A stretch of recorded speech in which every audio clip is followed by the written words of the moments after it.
Olá pessoal, tudo bem? Eu sou o professor Marden. Hoje estamos aqui do Instituto de Pesquisa Rafar. Hoje eu vou estar falando para vocês sobre um tema muito interessante que virou um questionamento em relação ao que é a coagulação intravascular disseminada. Por que o Covid já é de praxe, todo mundo sabe agora que o Covid é um dos desencadeadores da coagulação intravascular disseminada, e eu quero falar sobre isso. O que é a coagulação intravascular disseminada? O nome diz coagulação intravascular disseminada, só que o final dela é o contrário do que o nome diz. O final dela, a pessoa vai a óbito por uma hemorragia, e muita gente tem dificuldade de entender isso, de compreender o que é uma coagulação intravascular disseminada. O sangue nosso, ele é constituído por fatores de coagulação. Lá nós temos pela via intrínseca a pré-calicreína, fator 12, 11, 9, 8.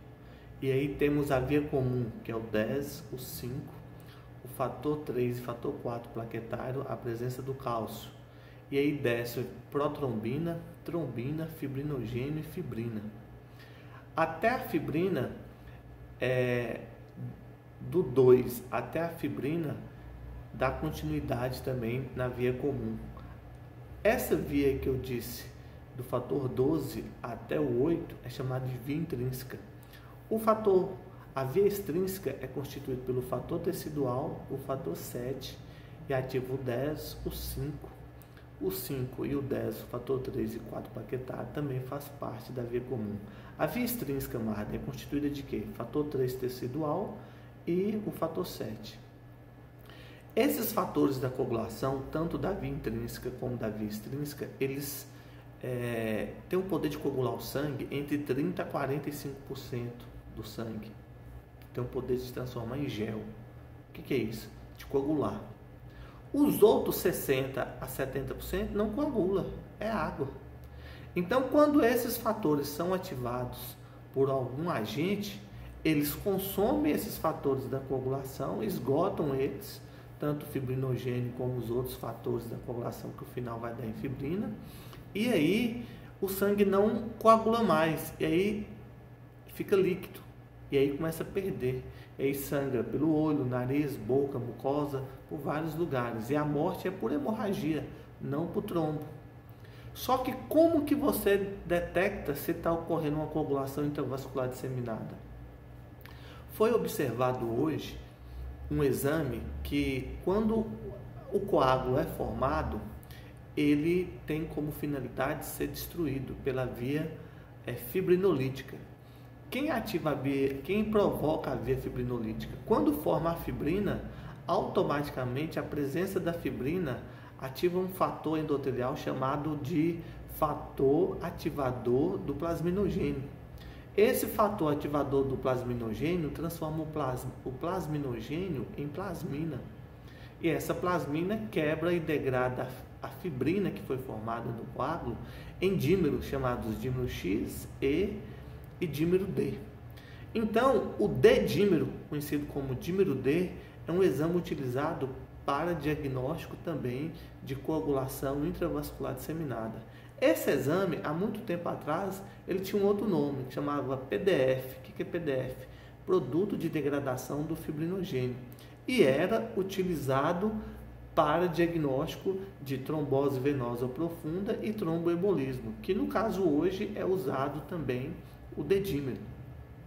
E o D-dímero hoje com o Covid está sendo muito utilizado para detectar essa presença e esse início de coagulação intravascular disseminada e de consumos dos fatores de coagulação. Por quê? Porque em algumas viroses, com exceção da dengue, nós temos o chamado trombocitose, que é o aumento da concentração de plaquetas. Por quê? Porque a plaqueta na corrente sanguínea, ela tem como finalidade fazer o papel do motoboy. ela adere o vírus nela, corre para o baço, lá nas células reticuloendoteliais dos cordões esplênicos, a plaqueta é capturada juntamente com esse vírus e é destruída ali.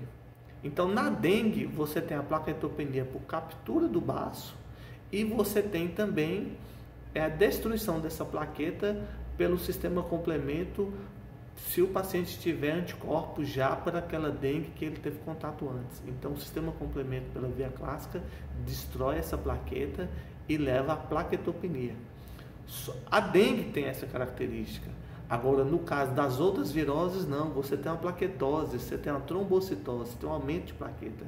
E no COVID é detectado isso, presença de agregados plaquetários e trombocitose também, que é uma característica que leva esse consumo dos fatores da coagulação pela ativação da plaqueta intravascular e a ativação e a degradação da fibrina produzindo os dímeros D, E e X.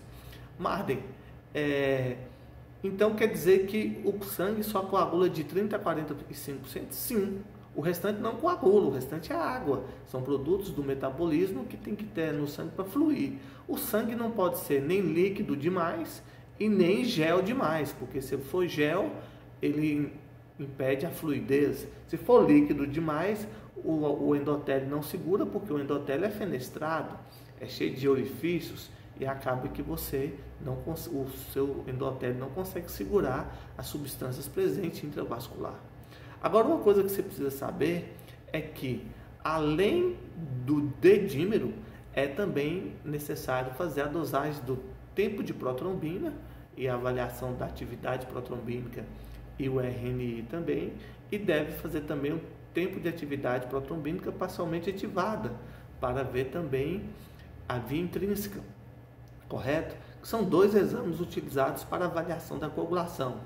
O tempo de protrombina, você avalia a medicação inibidora de vitamina K, como o Marevan, e o tempo de protrombina parcialmente ativado, você utiliza para avaliação do uso de heparina, porque a heparina inibe, pela ação do heparan sulfato e a antitrombina 3, o fator 2 e 10 da coagulação, correto? Então, Marden, eu tenho que fazer isso concomitantemente? Sim, ainda mais os pacientes de CTI. Esses pacientes de CTI tem que ser no qual a circulação está comprometida, estão acamados. Você deve avaliar com o tempo de protrombina, o TTPA e o D-dímero, e avaliando o hemograma e observando se tem ou não presença de agregados plaquetários, que é um indicativo da ativação plaquetária intravascular. Correto? O que pode levar à coagulação intravascular disseminada? Várias coisas. Fator tecidual em aborto. Quando é feito um aborto, a placenta é rica em fator tecidual. Se esse fator tecidual cair na corrente sanguínea uterina dessa mulher, ela vai desencadear a coagulação intravascular disseminada. Imunocomplexo, IgM, IgG, como anticorpo antilúpico, cardiolipina, lectina, induz também a coagulação intravascular disseminada.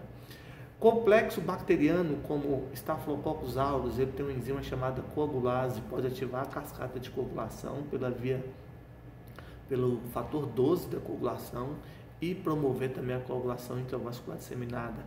A presença de substâncias como vidro, plástico na corrente sanguínea também pode ativar a coagulação e levar à formação desses consumidores do fator de coagulação.